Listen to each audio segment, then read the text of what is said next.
Hello दोस्तों, हम सब गाना गाने माता जी के स्थान पे आए हैं गाना गाने के लिए।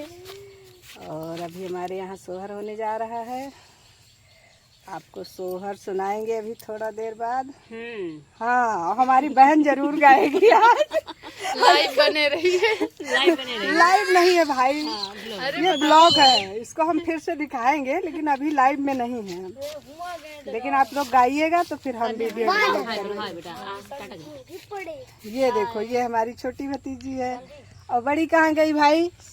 बड़ी गायब हो गई। ये है, आ गई। ये देखो, ये हमारी बड़ी भतीजी है। और अभी हम अपने भतीजे को नहीं दिखाएंगे, उसको हम सरप्राइज में रखे हैं, बाद में दिखाएंगे।